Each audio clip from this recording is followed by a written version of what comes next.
following is a special spotlight on the local arts scene from your partners in the arts, Ithaca's alternative WVBR. Kitchen Theater Company is about to embark on its 35th season of plays that spark conversations.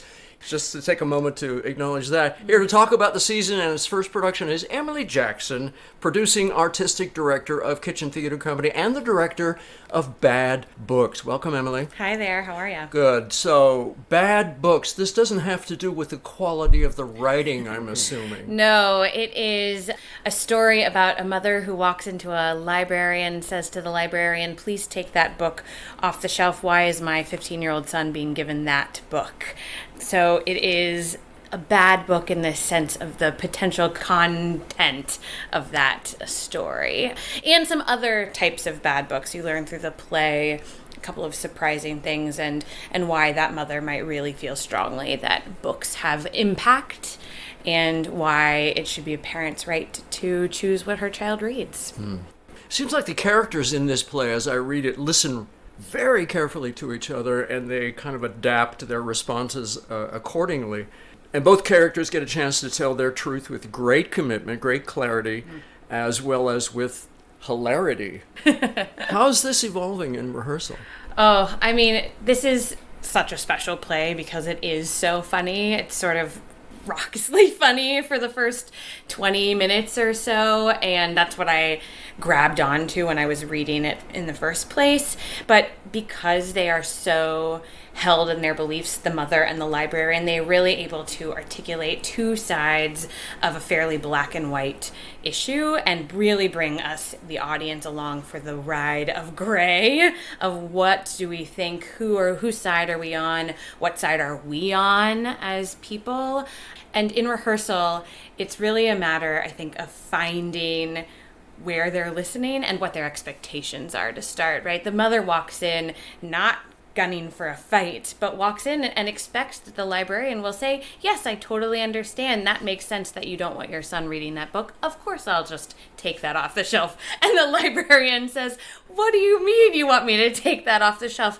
I believe a child should have a book that they need. So when they start with those expectations that they will have an effect on another person, it leaves room for fun and play and discovery and sort of the off-kilterness that can come when you aren't getting what you expect, but you're still trying in a really positive and meaningful way. I think these characters both live in a place of warmth where they have empathy for each other and they believe that they are right, so they can get other people to see what they mean, and because it comes from a really heartfelt place, it stays in a light, warm spot for a long time in the play, and comes back through the play too, right? They build on knowing each other and value, I think, their candor with each other, that even in really difficult conversational moments through the play, they can kind of latch on to a shared understanding of their relationship, which is based in wit and humor and a little bit of sarcasm and really believing that they are right.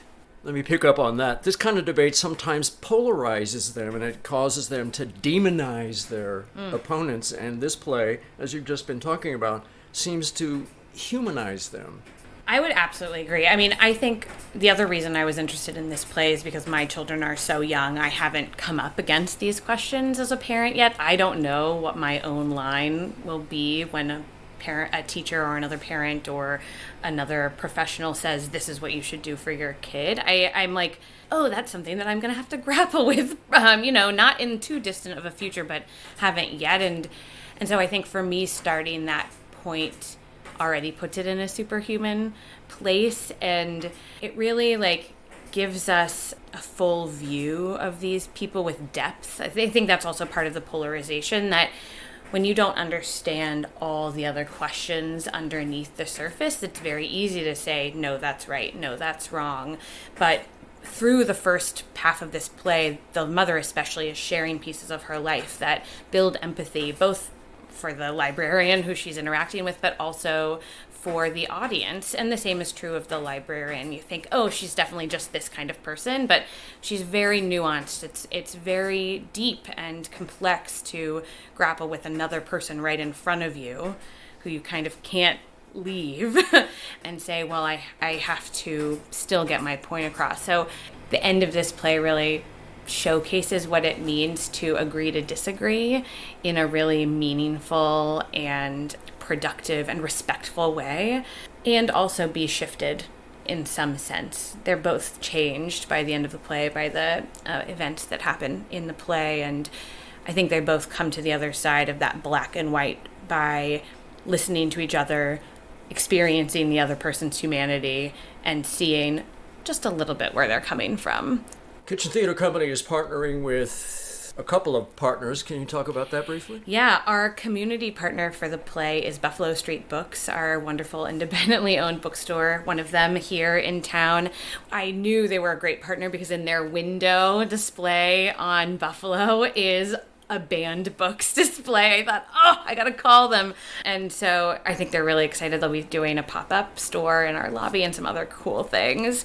Also, the library, the Tompkins County Public Library in town, we've been engaged with them to talk about a couple of the challenges even they've been going through. I spent a little time with them and they shared the question of privacy that librarians hold, the role that librarians hold of privacy for the people who come into the library is a really nuanced one of protection and care of a lot of different kinds of humans, and that definitely plays into the beginning of this play.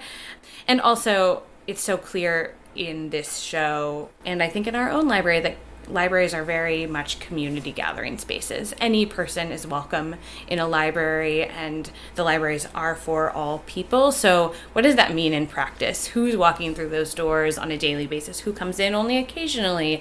Who comes in to gather and meet with friends? Who comes in for a safe, cool space? Emily, were there any takeaways from last season that guided your thinking about the upcoming season? On one hand, I want to say, I read a play and I just know that's the perfect play for Kitchen Theater Company, which is somewhat true, that there's a gut instinct, but that comes also from years of knowing this theater and knowing the work that we have a history producing and knowing the audience. So Kitchen Theater Company's mission is important conversations happen in the kitchen. That's our motto.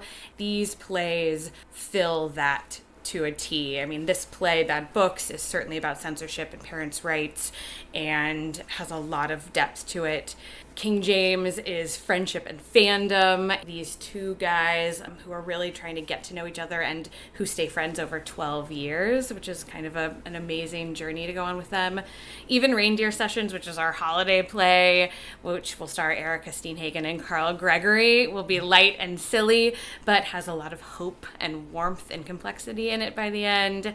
Wendy Dan's brand new play, Milkweed, will be a beautiful meditation on theater and physics and the meaning of time and the meaning of legacy, especially for teachers. And Feast is like a sort of smash the patriarchy mythological story telling us, sharing with us, in urging us to do what's right in our time. So they all will have warmth and fun and a lot of depth, and that is true of what I want to accomplish. It will be things you can walk out talking about, and that's really exciting.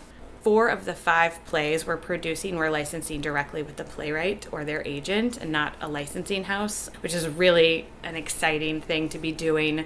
Brand new work, one world premiere, but 2nd, 3rd, 4th productions of new plays, which is letting these plays become part of the American theater canon, and that's the gift we can do in development, and that's the exciting thing about doing new work. And so I'm really happy to do that and see how these plays, Bad Books in particular, take flight over the next year, because it'll be a conversation people want to have. Bad Books at Kitchen Theater Company begins previews on Wednesday, September 3rd and Thursday, September 4th with Name Your Price tickets for previews available in person at the box office. The play opens Friday, September 5th, runs Wednesdays through Sundays until September 21st. Evening curtain time is 7 o'clock. Matinee curtain is 2 o'clock. The play runs 90 minutes without an intermission. Masks are optional but welcome welcome in the theater, and it is recommended for ages 14 and up. Tickets are available at kitchentheater.org or by calling 607-272-0570. Emily, thanks for joining me to talk about Kitchen Theater Company's 35th season and its production of Bad Books. Thank you.